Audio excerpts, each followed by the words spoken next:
Good morning, everybody. We are going to start our fourth workshop on higher Coleman theory. As people might have seen on the rather confusing webpage of the workshop, we have two lectures on Zoom this morning. One 9:30, 10:30 Montreal time, and one 11:30, 12:30. Please do not be confused by what's written there. So the first speaker is Vincent Pilloni from l'ENS de Lyon. And he will talk about the general setup of the higher Coleman theory. Okay, so thank you very much for the invitation and for the opportunity to explain this work. I mean, this is joint work with George Boxer. Okay, so let me just say I cannot really check the chat at the same time as I write. So if there are questions, please, Adrian, just interrupt me and tell me. Yeah, absolutely. Okay, so let me briefly say that there will be 4 lectures. On my webpage, you can find the draft of the paper, and also there are some notes, at least for this lecture. So, but I mean, some expanded version actually of this lecture. Okay, all right. So let me start. I mean, like the goal for today is to give some overview of the theory, and maybe as usual, when I give talk on this, I like to start with some toy model. So, but this time it will be the simplest toy model. It will be the cohomology of P1. So the thing is that there is some analogy with the cohomology of flag varieties and the cohomology of Shimura varieties. So we are interested in the cohomology of Shimura varieties. But I'd like to discuss the cohomology of the simplest flag variety P1 from the perspective of what we will do later. Okay. So let me fix some notations. So maybe let me change the color. So okay. So maybe G is going to be SL2 over some field F. B is the Borel, and P1 is SL2 divided by B. Okay. So it has some action of G. Okay, and so we're going to try to compute the cohomology of P1 using a stratification. So the stratification is the Brouwer stratification on P1, and so you can write P1 as BWB divided by B, disjunct union B divided by B. Okay, where W is the non-trivial element of the Weil group. Okay, and so this BWB, this is A1. Okay, this is an affine space. And this B over B, it's just a point, and we call it infinity. Okay. So now on P1, we have, for all K, we have the sheaf OK. Okay. So this line bundle, this is a G equivariant sheaf. Okay. And let's try to compute the cohomology of O of K. Okay. So I mean, so here's a way. So we can consider. I mean, so we're going to try to compute this cohomology with the help of the stratification I just wrote before. So let's consider the following complex that I call Cous K. So Cous because it's a Cousin complex. I mean, like the right generality in which this complex exists is called. I mean, they exist in the great generality and they are called Cousin complex. And we can compute. So it's the following complex. So we first consider the cohomology over the affine line of OK. And then we have some differential, which goes to the cohomology, the H1 we support in the infinity of P1 O of K. So if you want, I mean, it's a complex. You see, there's actually a triangle which connects the cohomology of P1, the cohomology of A1, and the cohomology of P1 we support in the complement of A1, which is infinity. And so I'm just writing a piece of this triangle, and given the vanishing theorems that we have, it's clear that this complex computes the cohomology. Okay, so Cousin complex computes the cohomology. Okay. So now I'm going to give slightly complicated names to these two local cohomologies. Okay. So this first local cohomologies, I will call it H not W, P1 of OK, because it's somehow the local cohomology which is attached to the element W of the Weil group. And this other cohomology, I will call it H1 identity of pi1 OK. Okay, and because it corresponds to the trivial element of the Weil group. Okay. And now let's try to compute these local cohomologies. Okay, so for the first one, this is the cohomology over A1 of O of k, but O of k is trivial over A1, so this is the cohomology of O over A1. And so as an F vector space, this is F bracket X, where X is the coordinate on P1, on A1, and maybe there is some basis vector E. Okay, now let's compute the other cohomology. Well, the other cohomology, I mean, well, it's kind of easy and standard to see that this cohomology is actually given by the Laurentales in the coordinate near the point infinity. So what's the coordinate at infinity? This is x minus 1. And so the Laurentales as an F vector space, this is F parenthesis x minus 1 divided by F bracket x. Okay, and there is some basis vector F. All right. Okay. So here there's a differential which is computable. I mean, actually, I computed it in the notes, but let's not really worry about the differential. What's much easier is to compute. Is everything okay? Yeah. Yeah. Okay. So there's an action of t. Okay. I mean, since we took the stratification by B orbits, there's an action of t everywhere. And so I can compute the action of t on this local cohomology, and I can compute the weights for the action of t. Okay, and well, I mean, an easy computation shows that x has weight -2 and that E has weight k, and so here the weights are k, k minus 2, k minus 4, etc. And on the other side, an easy computation shows that F has weight -k, and therefore the weights are -k minus 2, -k minus 4, -k minus 6, and so on, right? And so what you observe is that just by computing the weights of t, somehow we start to see some difference between these two local cohomologies, especially when the weight k is very regular, so either very large or very small, okay?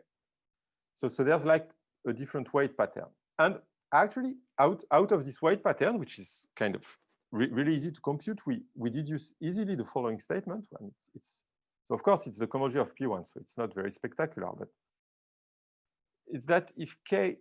Vincent? Yes? If if x has negative weight, doesn't x inverse have positive weight maybe, or? No, but you see, I mean, I'm considering the right.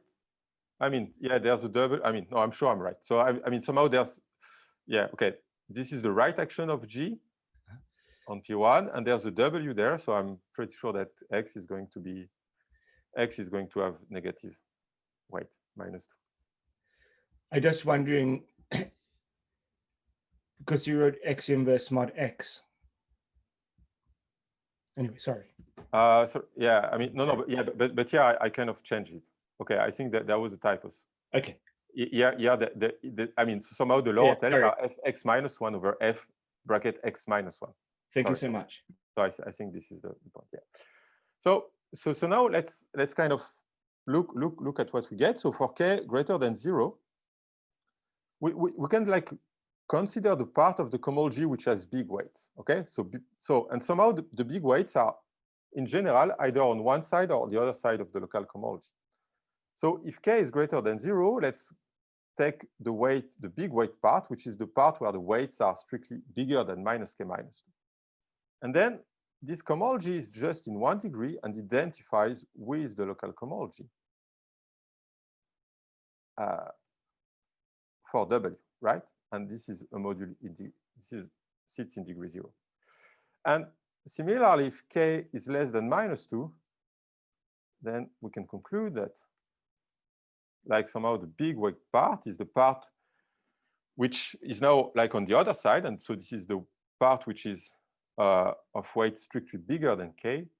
And this is, sorry, H1 identity P1 of OK strictly bigger than K. And this sits now in degree 1. So that's a minus. All right. And so you see this is both like a cohomological vanishing result.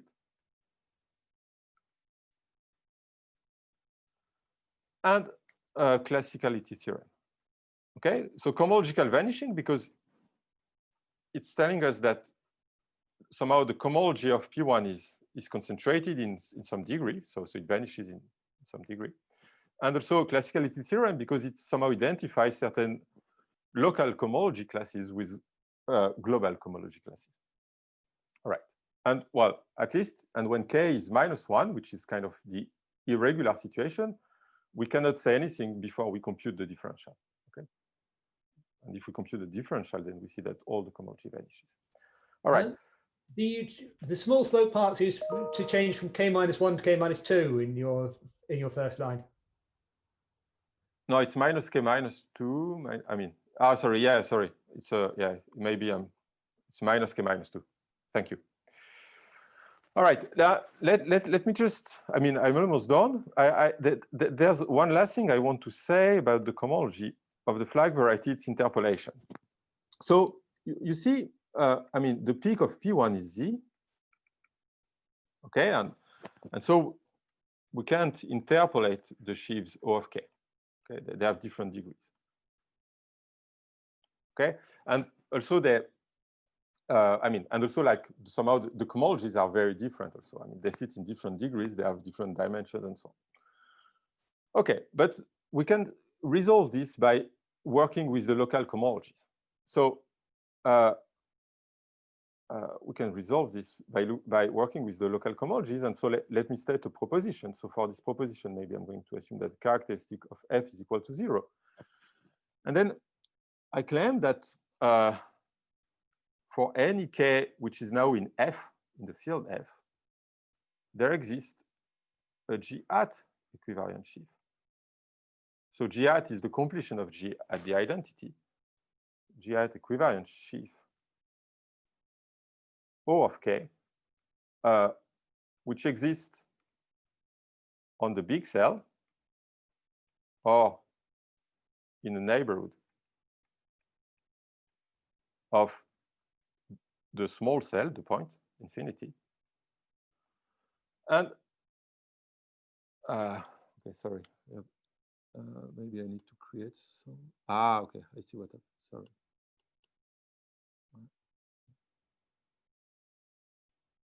Yeah, sorry. Okay. So there is a G hat equivariant sheaf of K, and therefore we can look at H0 W P1 O of K, and this is now not a representation of the full, I mean, of the group G, but of its Lie algebra. So this is a UG representation, and it has character. The character of T is given by the same formula, K, K-2, etc. And similarly, we can look at H1 identity, P1 O of K, and we get some action of U of G. And the character is given by the same formula. Okay, so in other words, by also working with these local cohomologies, we can do some interpolations. And we can like not really interpolate the action of G. That would obviously be absurd, but somehow we can interpolate the action of the Lie algebra. And let me like briefly sketch the proof. And the thing is that so just for the big cell, like we have some uniformization of the big cell, like this, BWB divided by B, where now here I put a B hat, so this is the completion of B hat the identity. And so in this uniformization, I have a left B hat action and a right G hat action, and they commute with each other. And because of this, it's clear that I get a functor from the representations of B hat to the G hat equivariant vector bundle on the big cell. Okay? Somehow the b-at action allows you to specify the way you're going to descend the sheaf to BWB over B, so to the Brouwer cell. And since somehow there's also a g-at action, which commutes with the b-at action, then you get a g-at equivariant sheaf. And inside rub b-at, you have the representation of t-at. And this is now, because we're in characteristic 0, you have logarithm and exponential. And this is just like this. I mean, in there, you have the dual of the Lie algebra of T. Okay, and so this is T at F, and this is because we're in dimension 1, I mean rank 1, this is F. Okay, all right. So now we want to do somehow similar things for Shimura varieties. Okay. So I need to tell you about local cohomologies on Shimura varieties. Okay, so we want to use similar techniques to study the cohomology of Shimura varieties. So let me first set some standard notations. Okay, so Gx is going to be the Siegel-Shimura datum. Okay, so like in all these lectures, we will focus on the Siegel-Shimura datum, but the theory has been worked out for abelian type Shimura varieties under the hypothesis that G splits at P. Sorry, quasi-split at P, not split, quasi-split. But so the most interesting ideas already show up in this case. So this is the Siegel datum. Okay, so let me fix a compact K side G of AF, which, okay, I write like this, and I will like very soon assume that Kp is the worry, so let me assume it right now. Okay, now we have the Shimura variety, like at least the complex points. This is something like this, so this double quotient. Okay, and okay, and then it has a moduli over Q, so it's a moduli of abelian varieties, and there are theories of compactifications, so minimal and toroidal compactifications. Okay, so this is a moduli. Sorry, moduli of abelian varieties of dimension G plus polarization plus level structure, which depend on K.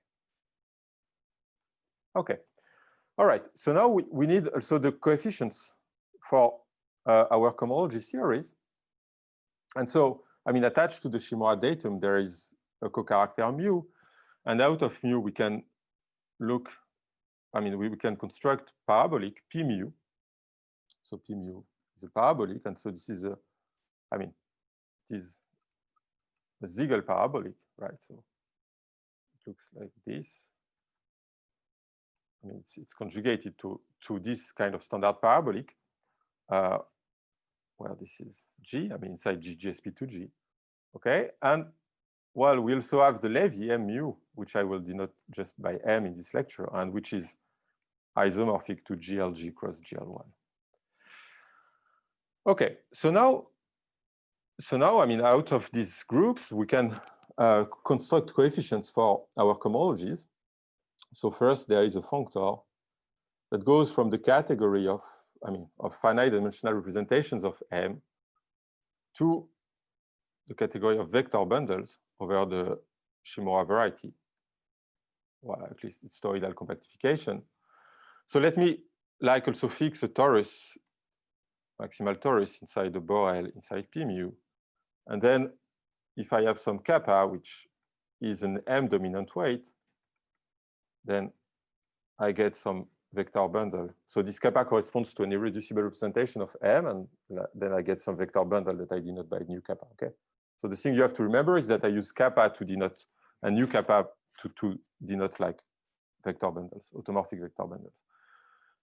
Okay, so there is also a functor from rub G to local systems, over, say, the complex point of my Shimura variety, so Q local systems. And now if I take some nu, which is now some highest weight for G, then I get some local system that I denote by W nu. And well, there is also a theorem version of this. So I get a functor from module with integrable connections, actually filtered module with integrable connections. Okay, and maybe to nu, I go to nu M W nu there. Okay, so these are like standard things. All right. So these are the coefficients. This is the cohomologies we're interested in. I mean, we'll be interested to take the cohomologies with value in these coefficients. Okay. So now, I mean, we want to construct some local cohomologies. So in order to construct some local cohomologies, we need stratifications. Okay, so we need stratification. So from now on, we do p-adic geometry. Okay, so everything is p-adic unless it's obviously not p-adic. Okay, so the first thing we need to consider is the flag variety. So flag G mu, which is G divided by P mu. Okay. Okay, so this is the moduli. I mean, well, let me just say it in words. This is like the moduli of Lagrangian subspaces in a 2G dimensional vector spaces equipped with a symplectic form. So now this space has a Brouwer stratification. So actually, well, I'm viewing it as an adic space, and so let me define some stratification on this space. So first, let's denote W the Weil group. Wm, this is going to be the Weil group of M. Okay, and so it sits inside W. And then I have this set MW, which is a subset of W.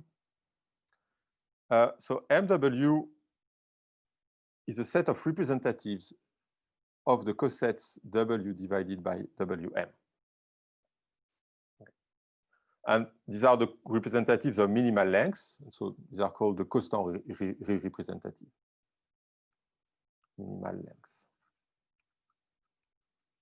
Okay, I mean, there is a function length from W to 0, D, which is G plus 1 over 2, and which is the dimension of the flag space and of the Shimura variety. And maybe the flag space, I will also just call it FL and not worry about the G and the mu. Okay, so now we can consider the stratification, which is, I mean, like really of the same flavor as the stratification we considered before in terms of B orbits. So I think, I mean, there it's more convenient to consider precisely the following stratification. So flag G mu is going to be the union over all W in FW of the tubes of this stratification at the level of the special fiber. Okay, so I take the Brouwer stratification by B orbits in the special fiber, and then I take its tube. Okay. So, well, technically, I'm actually, when I write this, it's not quite an equality, and I'm missing some higher rank points. But I mean, there's a way around this, taking some closures and so on. So let me just, I mean, let me not worry about this. Okay. But basically, we take the stratification. Okay. And I mean, the reason why maybe we take the tube is that now this stratification is going to be Kp invariant. So it's going to be invariant under the URI, which is said the which is somehow the subgroup of elements which reduce to the Borel modulo P. Okay. All right. So we have a stratification of this space. So now we want stratification on the Shimura variety. So how do we do this? Well, so we need to use the period map. Okay.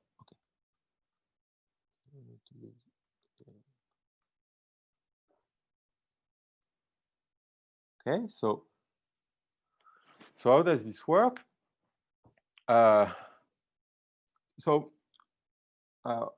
can consider the following spaces. So you can consider SK P, which is the inverse limit of the SK prime P KP, and maybe there is the same definition for the toroidal compactification and the minimal compactification. Okay, so these are perfectoid spaces that were constructed by Scholze. Okay. Well, and there is a map from all the spaces to the flag variety. So this is the Hodge-Tate map. Well, it's quite easy to describe what it does on points. And so let me just do this very quickly. So if you have some X in SKP, then we get some abelian variety X. And we can look at its rational Tate module. But now, since we've passed to the limit over all P, we have a basis of this Tate module. On the other hand, there is this Hodge-Tate sequence, X, and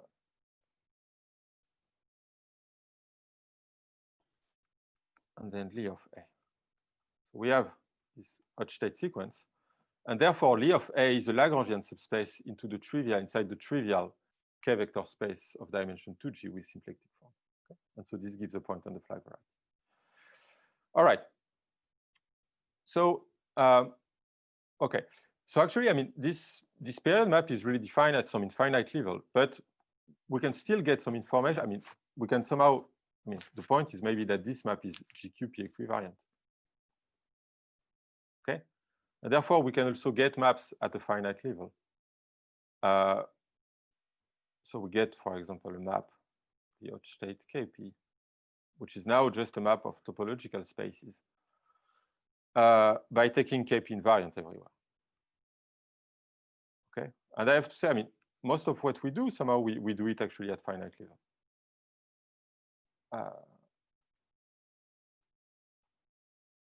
Okay, so this is just some continuous.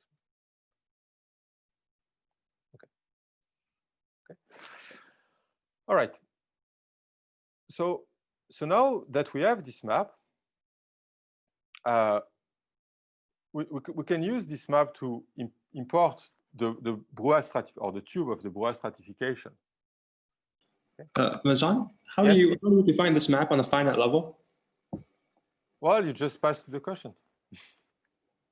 I mean, you have some map which is GQP equivariant, and therefore you can just pass to the quotient by KP, and you get a map with, but no. What do you do with, say, for example, like rank 2 points?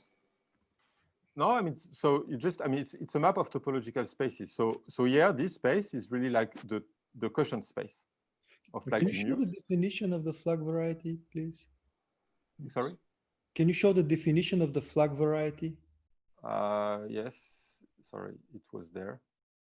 Because it doesn't look like G of QP is acting. Oh, this thing. Oh, okay. Yeah, it's some algebra. I mean, some adic variety. I mean, it's like it's the adification of some algebraic variety, but you have an action of GQP because there's a sure. Okay. There's a right action of G. Okay, thank you. So, okay. So now we can import the stratification. Okay. So, I mean, let me say that for simplicity, KP is the worry always, right? Okay. Let me just recall this. And so we can import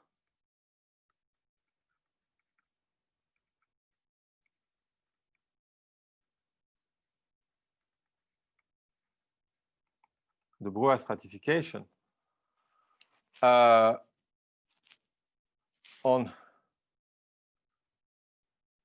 like G mu, which is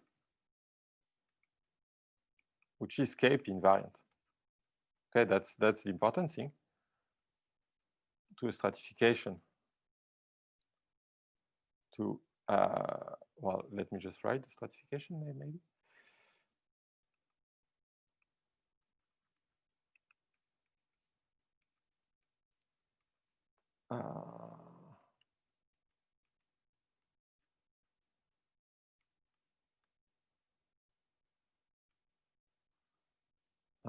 Yes, something like this.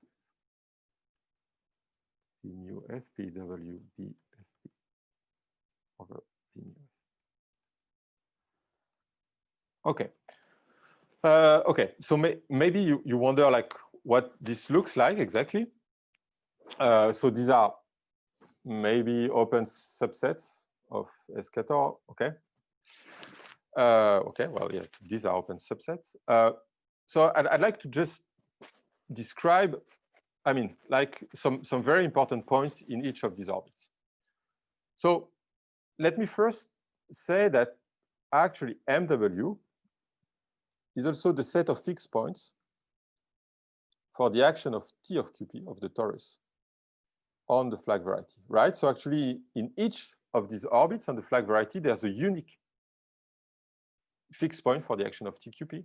And okay, and so there's like a preferred point in each of these orbits. Okay, and now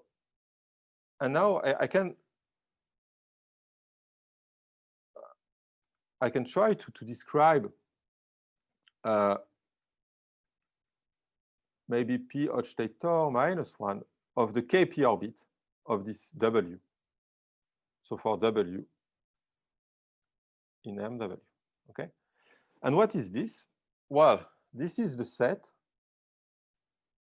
of ordinary points X with a particular property, which is that, so you see, if you look, you can look at the abelian variety at X, okay? And well, it has a filtration, okay, on the P torsion, because we are at theory level, okay? So there is a full flag in the P torsion. And now, somehow this W will kind of remember a little bit of this structure. Namely, it will remember when the graded pieces of this filtration have ordinary or multiplicative reduction. And for a given W, the condition is that the grö of W of Y, of X of P, is multiplicative. If, if I is in this set 1 to G. Okay.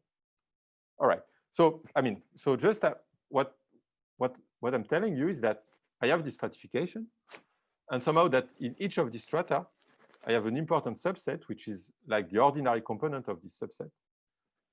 And somehow the choice of the strata is choosing like the type of the component. And what's kind of the type of the component? That's exactly like the type of the level structure, and that's exactly like those graded pieces which are multiplicative.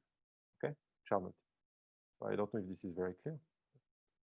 This is what it is, right? And so, like in the first approximation, you should really think like that this stratification is simply like providing some spaces around these components of the ordinary locus. And somehow all the action is going to happen in the neighborhood of this ordinary locus. All right. So now, I mean, I have this stratification, and it's something quite general, but this will be explained by George in his talk, is that using this stratification,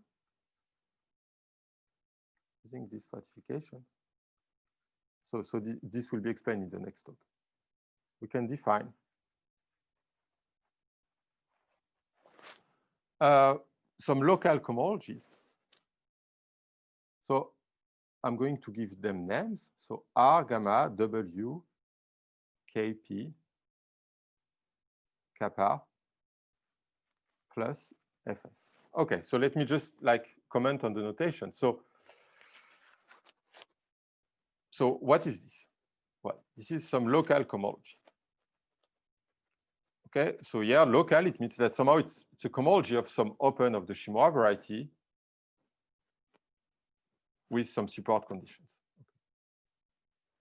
So W is going to be some element of MW, and somehow this cohomology is like related to the stratification I just introduced. So these cohomologies will not have an action of the full ecoalgebra, but they will have an action of a subalgebra. Just like in the case of P1, we saw that we had not an action of G on the local cohomologies, but of some maybe of the Lie algebra or maybe of the torus. I mean, like it depends on the set. So in this case, we have on this cohomology an action of HP plus, which is a commutative subalgebra of the Iwari ecoalgebra, and it's generated by these double classes, where T is in TQP plus, and this lives inside the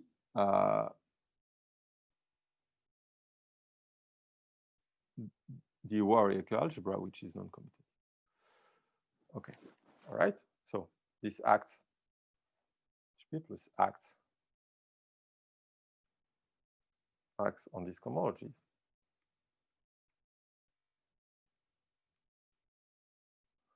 Okay, the subscript fs is there for finite slope. So actually, we've taken the finite slope part for this action. So which means that we've made all these operators invertible.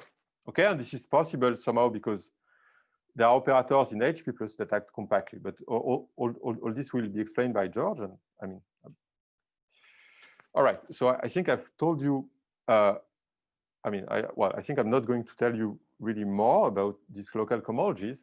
I can maybe just remark that H0 identity, Kp kappa, yeah, sorry, I should also have said that kappa is some weight for M. Okay, so there is some automorphic vector bundle. Yes, just to orient you a little bit, H0 identity, Kp kappa, is just the space of maybe plus Fs, is the space of overconvergent modular forms.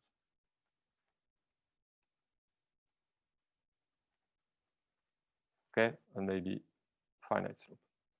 Okay, so all these are like some generalizations of spaces of overconvergent modular forms. Okay, so and so now there is a spectral sequence. So all these local cohomologies are interesting because there is a spectral sequence that goes from, that allows to compute classical cohomology in terms of the spectral sequence. Oh, sorry, of this local cohomology. Or on that last remark, Vincent, I'm surprised that it's the identity and not the long vowel element that's giving you the overconvergent forms. Yeah, but that's life. Okay, that's some way we set up the theory. Sorry. So it's the opposite from your toy model at the beginning. Yeah, it's true. Okay. Yes, it's true. You've given us the wrong toys. Yeah, it's true. Okay, but okay, I think. But I could put a minus there, and then I could change the ecoalgebra if you'd like, and then I could put a W not. I could put the longest element instead. But let's not do this. Okay, so the proposition is that there is a spectral sequence, E1PQ, which is like the sum of the HP plus QW, Kp kappa plus Fs, and the sum is over all these elements in MW, which are of length P, which converges to the classical cohomology. Okay. So there is a spectral sequence like this. All right. Okay. And similarly for cuspidal cohomology, actually. Okay. So now, like that's the very beginning, but now we need to be able to somehow, using this, we need to prove properties of these local cohomologies in order to be able to study all this. I mean, and to use all this, because for the moment, it's not clear how we're going to use it. So, so now we need to say some properties of the local cohomology. And so the first property is a vanishing theorem that should like remind you of the fact that on P1, A1 only cohomology in degree 0, and somehow the cohomology supported at infinity had only cohomology in degree 1. And so what we can prove is that this local cohomology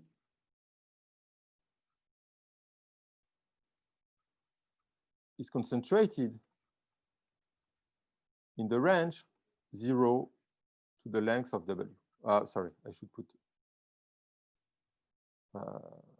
Sorry, I should put a cusp. So it's only true for the cuspidal cohomology.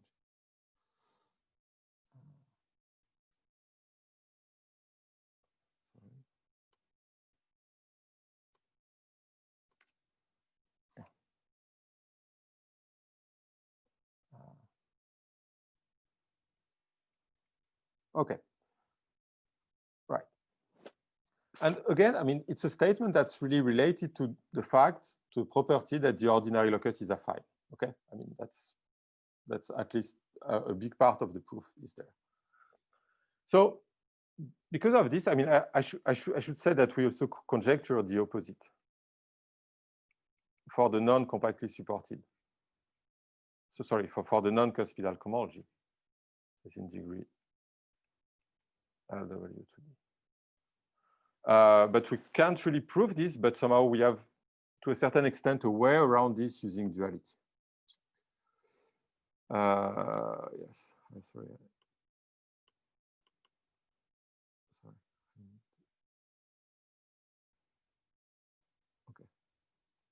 Okay, so we have this vanishing, and using this vanishing, where one can actually simplify a lot the spectral sequence.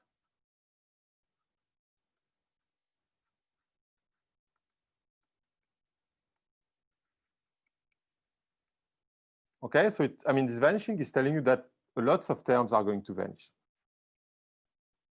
So the situation is really better for the interior cohomology. So each time you will see a bar, this will mean the interior cohomology, which is the image of the cuspidal in cohomology. So the cuspidal cohomology in the cohomology. Okay, and so I mean, yeah, we can say things for the non-interior cohomology, but somehow the results are the best for interior cohomology. And so the first thing we can do is we can define a Cousin complex with a bar, so it's a Cousin complex for the interior cohomology. And this Cousin complex is just some kind of line in the spectral sequence. So this is the E1P bullet part, except that I have to take interior cohomology, and I can give you like the shape of this complex. And so we have A0 identity with a bar. This is the interior cohomology. Then goes to the sum of the elements of length 1 of the H bar 1 length 1. So this local cohomology, sorry, this is the local cohomology of W in length 1, Kp kappa plus Fs, and it continues. Okay, so it is this complex, and using this vanishing theorem above, we can prove that the interior cohomology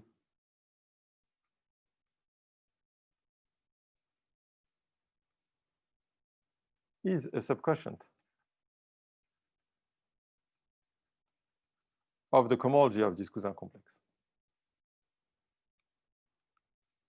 Okay, so this Cousin complex is kind of giving us a fairly good approximation of what's the cohomology. And we actually conjecture that in the compact case, the Cousin complex is exactly giving us the cohomology. All right, so that's like the first thing we can do. So we can do some simplification of the spectral sequence. There is another thing we can do, another piece of information we need. Okay, so let me try to see what are the numbers. It's fine. Okay, so the other thing we need is, remember, like in the case of the computation of the cohomology of P1, what was quite important is that we were able to compute the action of the torus on the local cohomology. So yeah, it's not really, I mean, it's a bit too much to ask, right? I mean, it would be like computing the action of UP, I mean, all the action of UP on overconvergent modular forms. I mean, it seems that it's something rather strong, but we can still say something, and something is that we can still estimate the slopes. Okay, so this is the second proposition. So here, maybe I should say that slopes will be valuation of HP plus eigenvalues. Okay, so when I speak of slopes, it means that somehow I have some space which has an action of HP plus, and then I can take the valuation of the eigenvalues, and this gives me like the slopes. So the proposition is that for all W, MW, the slopes on these local cohomologies are greater or equivalent, so there's some combinatorial recipe. Okay, so this combinatorial recipe is this one, right? So W minus 1, W0, M kappa, but whatever. I mean, like what's important is that somehow we can like compute some lower bound on slopes on each of the local cohomologies. Okay, and this lower bound on slopes allows us to kind of separate the cohomologies, especially when the weight is regular. Okay, like we see that there's a different behavior. I mean, like the slope pattern is definitely not the same on all these local cohomologies. Okay, all right. So now, I mean, now we can start to derive applications. Okay, and so I will like conclude this talk by making a list of all, I mean, of all possible applications that we are aware of. I mean, of some, I mean, not, I mean, other applications. But let me like give some list of applications. Okay, and again, I mean, sorry, I'm probably going very, very fast, but the idea is to give an overview, and like in the next lectures, we'll kind of explain how all this is obtained, and okay, and like give details. All right. Okay. So applications. So first, I mean, in these applications, I just need like some very short notation. And so this notation will be the notation plus SS. So SS means small slope. Okay, and it's a condition on the slope. Like, so the situation is that each time we will have a cohomology theory, and with some action of HP plus, which is finite slope, so then we can like impose some small slope condition, which is a condition that depends, I mean, which is a condition that somehow the valuation of this, I mean, the valuation of the eigenvalues are sufficiently small depending on the context, right? And I'm not going to start to spell out this condition because like there are many possible contexts, and each time the definition changes. And okay, let me just say that ordinary classes are always small slope, right? So right, so in some sense, this small slope condition is optimal, right? Like, there will be also sometimes a strongly small slope condition, which is slightly stronger. And this condition is, yeah, it's slightly stronger than the small slope condition. Each time that I write strongly small slope, we actually conjecture that small slope should be enough. But yeah, there are cases where we can prove it. But I mean, most of the time it's a non-empty condition, right? It's still interesting. Okay. So, right. So now let me list the applications. So vanishing theorem for coherent cohomology.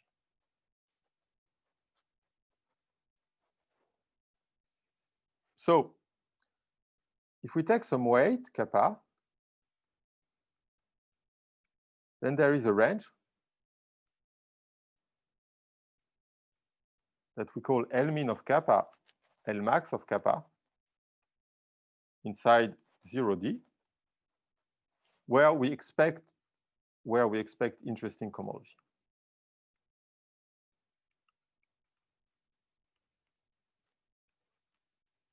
Okay, I mean, I'm not going to give you the recipe to find this set. I mean, I think this will be explained in the next lecture. Let me just say that somehow in the regular case, so if kappa plus rho is regular, and kappa plus rho is essentially the infinitesimal character, if you want, is regular, then this range is just a singleton. Okay, and somehow when the situation becomes irregular, then somehow the range grows, and you expect to see cohomologies, interesting cohomologies in several degrees. Okay, and so the first theorem is the following.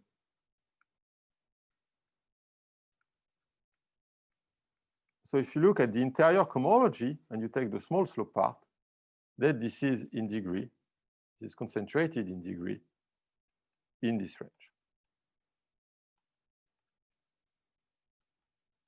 Okay, so this is a vanishing theorem, right? I mean, I should say that it's clearly not true if we don't put the small slope assumption. So there are counterexamples. Let me also remark that there is somehow an analog result by Blasius, Harris, Ramakrishna, and Williams, Schmidt in Archimedean geometry.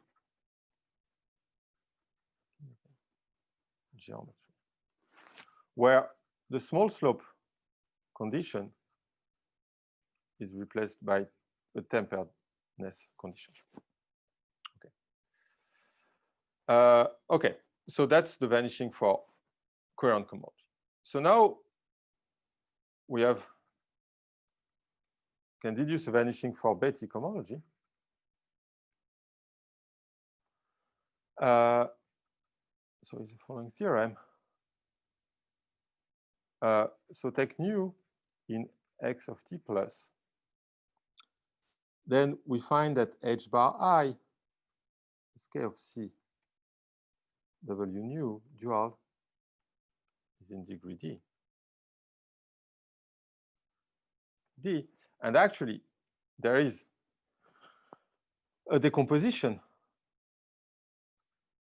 h bar d is kc w nu dual tensor c, it's a Q vector space,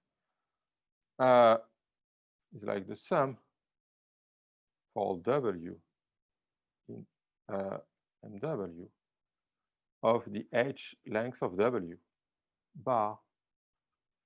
Sorry, there should be a small slope. That's for the small slope part. Nu kappa w tensor c plus small slope. Okay, and that's okay. So that's the decomposition. I mean, so this decomposition is like the composite of Doram comparison theorem plus the BGG theory. I should tell you what is kappa w. So there is a combinatorial recipe to find kappa w. Okay, and I think I may be wrong, but I think it's okay. Forgive me if I'm wrong. I mean, this is in the notes. Okay, it's something like this. Okay, or perhaps in the other order, I don't think. Okay, all right. So, okay, and this is how, I mean, this is basically how actually we deduce this vanishing from, I mean, from the vanishing of coherent cohomology. And let me also remark that there is some work of Karani and Scholz where they prove vanishing results also, but using a genericity condition. Okay.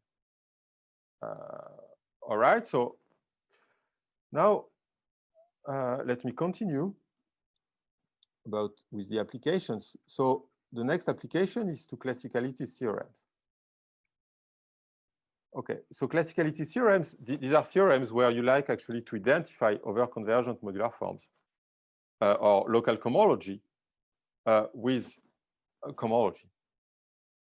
And so we have the theorem, assume that kappa plus rho is G regular. Okay.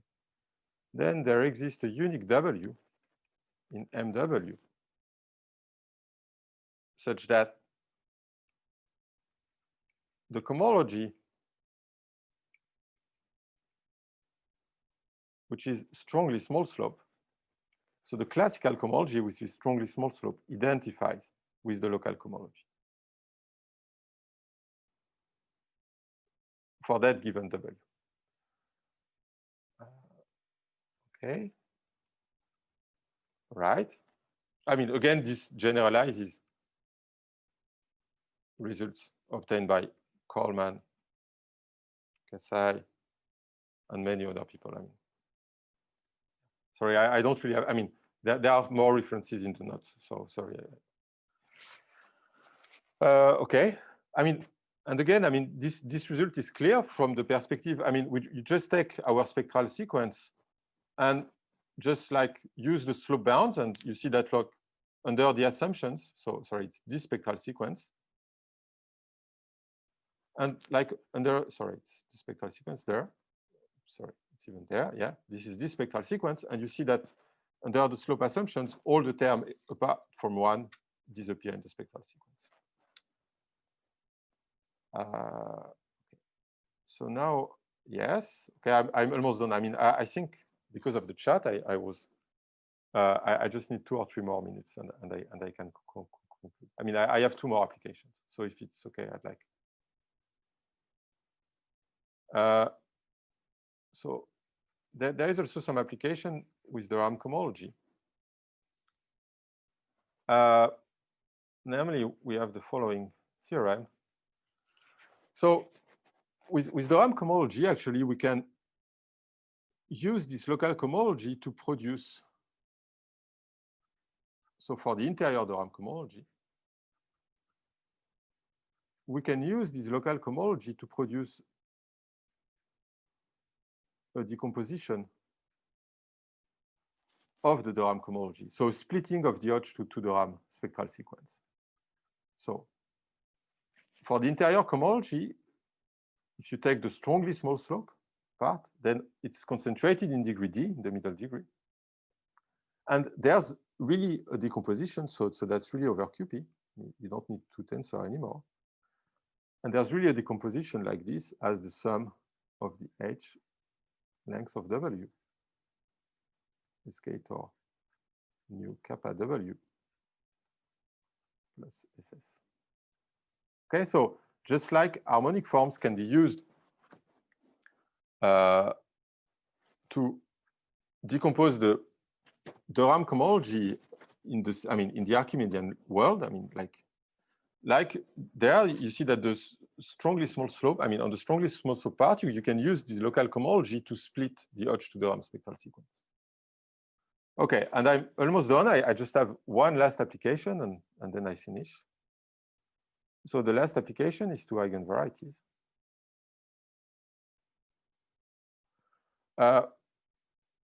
So let's consider the weight space. I mean, and also this generalizes Coleman-Mazur, I mean, work of Andreatta, Jovita, Stevens, etc. So we have this weight space. Okay.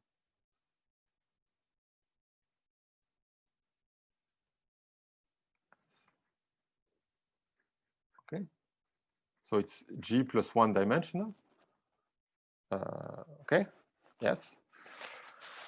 Okay, and so the claim is that we have some space, some eigenvariety E over W,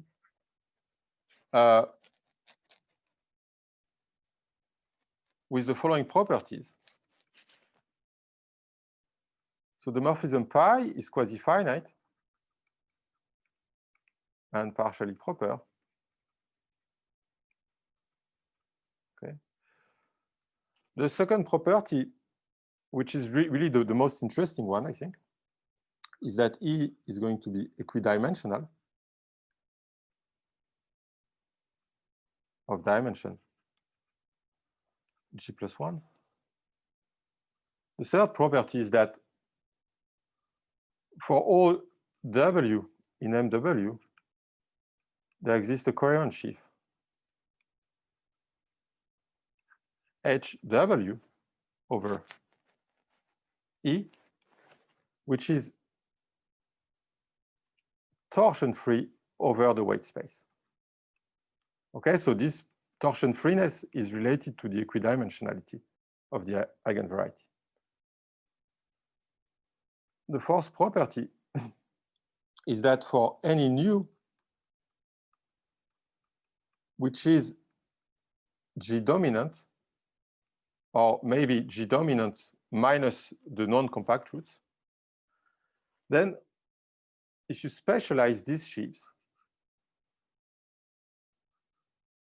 at nu, and if you take the strongly small slope part, then this gives you the classical cohomologies.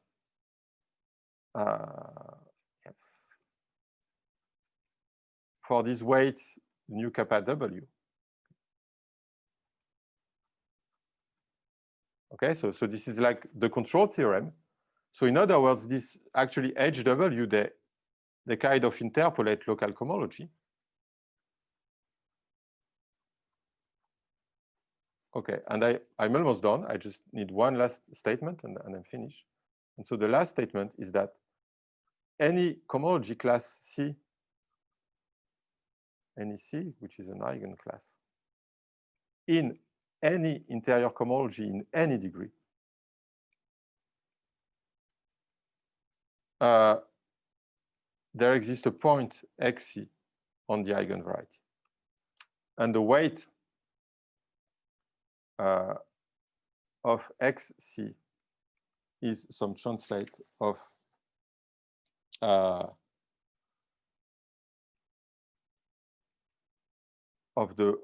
kappa. So it's, I mean, I think here's the formula. Minus for some W in MW. And the length of W is equal to I. Okay, so I see, I mean, like, so this last point is really telling you that any interior cohomology class is deforming over the eigenvariety.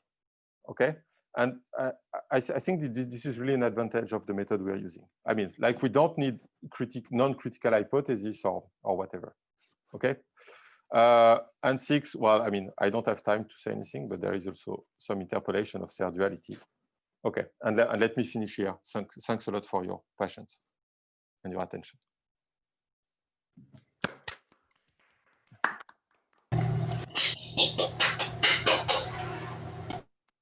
Okay, thanks a lot, Vincent. I really like this talk, and I think it's very good to have an idea what's waiting for us next days. So are there questions? We have time, in fact. I mean, the next talk is in an hour, so if there are questions, go ahead. I have a question. Okay, go ahead. So you have this hypothesis, the level at P to be Vahori. Yes.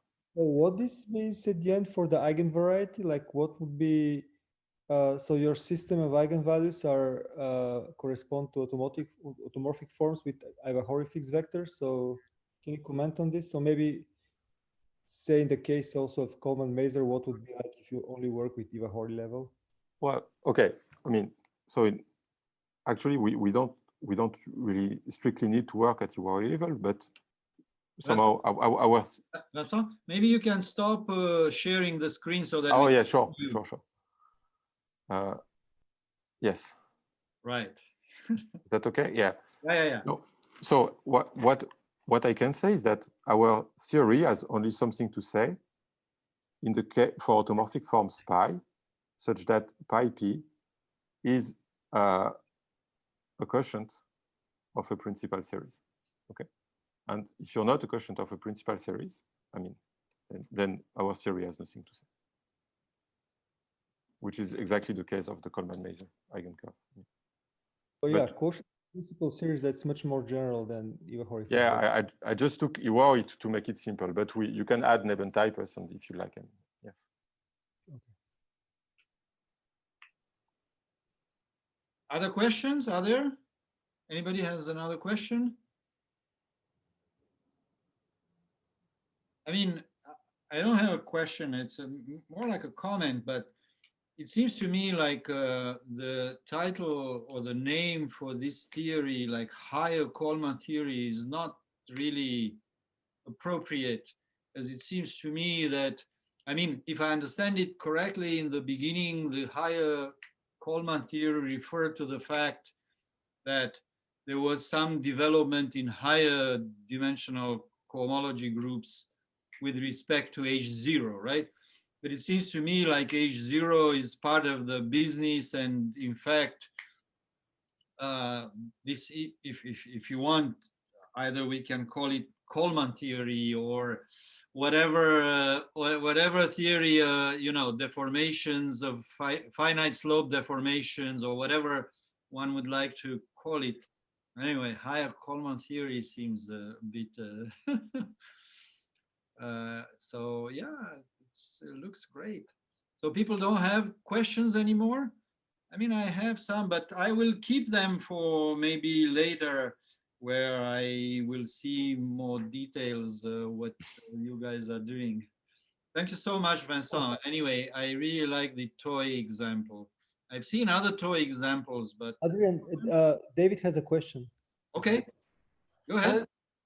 I suspect I know the answer to this, but do you have any intentions to develop an ordinary version of this theory without the overconvergence condition? Is there going to be a higher Hida theory in this generality?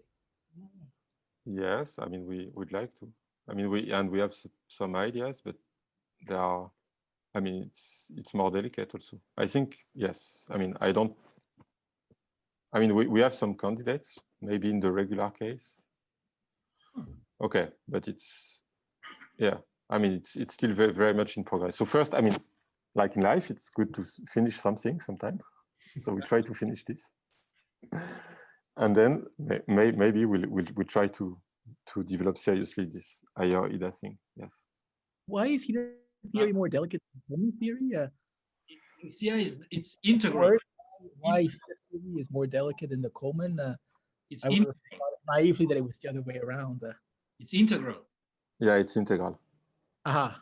And you see, I mean, yeah, it's integral. And okay, also there we're really using, I mean, we're using the search-set period map, which, I mean, well, it does not really exist integrally, or at least, well, some version of it exists integrally, but I think, yeah, I think to make it exist integrally, you need to introduce lots of singularities in the space, and we don't know how to work with it. I mean, so we maybe need to use some other stratification in the spatial fiber, maybe the Kotvitz-Rapoport stratification. But okay, but yeah. But with the Hida theory, you'd be the higher Hida theory, you'd be looking at the ordinary part of the cohomology, right, as opposed to finite slope. Yeah, yes, but you want to have everything over. I mean, okay. I mean, I think we can put it this way also. So as we have seen, like for each W, in a certain sense, the local cohomology is kind of, I mean, in some sense, it's concentrated in 1 degree, or at least it should be concentrated in 1 degree. And so now you can take the ordinary part, of it. I mean, which is a perfectly finite slope thing. I mean, it's fine. But actually, you'd like to prove that there is some module over the Wasawa algebra and not just some sheaf over the weight space. Or I mean, in the sense of adic geometry. And it's not really clear how to get this. Yeah, just as Vincent knows, but just to give a background to the audience, there are some applications coming up in my lectures and Sarah's later on, which really rely on having higher Hida theory rather than higher Coleman theory in the GSP4 context, because we need the unit root splitting for p-adic modular forms. So there's a bit of tension there that we'll have to see how it gets resolved later. Anyway, thank you. Okay, Vincent, it looks like no more questions. Actually, can I, Adrian, may I ask a question? Yeah, absolutely, absolutely. Hi, Vincent, how are you? Hi, how are you? Long time. Okay, so you mentioned at the end, do you think the most interesting, well, you didn't say the most interesting part. You said an interesting part is the equidimensionality statement. Yes. I was wondering if you could just talk a little bit about how the eigenvarieties you construct compare to other eigenvarieties that were constructed in the past that maybe weren't equidimensional. Yeah, sure. No, okay. So I think, yeah, I mean, it's a very interesting question, and I think they should be the same. I mean, yeah, I think to some extent they should be the same, but maybe to prove this, you would need well, okay. So I mean, so I think for the equidimensional, I mean, okay. So sorry, I should say things in right order. So what I've presented here is just the equidimensional part of the eigenvariety. But actually, we can also construct bigger, I mean, we can construct other components of the eigenvariety, which maybe won't account for necessarily interior cohomology classes. So I think for this part of the eigenvariety that I discussed, because we have the control theorem, we can, I mean, yeah, I think we know enough points of this eigenvariety because it's equidimensional, and then we can certainly compare it in some indirect way with other constructions. For example, the construction by Ash-Stevens or Hansen or Urban. Yeah, okay. But okay, that's it. But okay. But then there are also those remaining components where you don't have maybe enough classical points. And for those components, we don't know. So that's one thing. And the other thing is that, of course, you also would like to have some direct comparison and not just like some identification as like a modules or whatever. And for this, you'd need some overconvergent or some version of the Eichler-Shimura map. Okay, and so I think there in this working group, I mean, in this conference, there will be talks on this subject. So I think Adrian and Fabrizio have been working on this in some context, and also I have a student, Juan Esteban, who's working on this as well. And so we can hope that in the end there will actually be a very clear picture of a comparison between these various approaches. Vincent? Yes. Sorry. Yeah, you also have some approach. True. Yeah. No. I was going to say, so my kind of vague understanding was that in the past, kind of a maximal dimensionality theorem for eigenvarieties had been proved in the neighborhood of a cuspidal point. And at least in some contexts. And then you were promoting, so in this result, you're promoting this from a cuspidal class to an interior class? Oh, you mean, I mean, what you mean by, I mean, you mean cuspidal edge zero, maybe? Or if I could look at, if I took a classical cusp form, then my understanding was in the neighborhood of a classical cusp form, you had equidimensionality. Yes, yeah. But the examples of Joel, for example, of an endoscopic class on some U21, which is not coming from a cusp form where you really don't have equidimensionality. Yeah. But the statement you had is kind of promoting this result from kind of a cusp form in H0 to some wider class of. Yeah. I mean, so to give you, I mean, there are cases where we can use this result. So for example, I mean, if you work on GSP4, there are some cohomology classes which maybe only show up in H1 and H2. Okay, and which have, say, Hodge state weights of the form K00 minus K. So some irregular Hodge state weights I mean, it's not the case of abelian surfaces. It's some other case, right? So it's some other degeneration. And this one, you'll never be able to prove that they occur in a classical H0 because they won't. Okay, but they can occur in classical H1 or H2. And but then a priori it's not clear that they should exist on the eigenvariety, and now we can prove that they exist on the eigenvariety. This, I mean, it's an example of classes that somehow now we can show that exist on the eigenvariety. Okay, thank you. Yeah. Yeah, thanks for the talk. Bye. Okay, anybody else?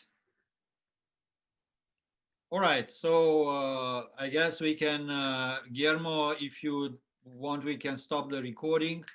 Thanks a lot, Vincent.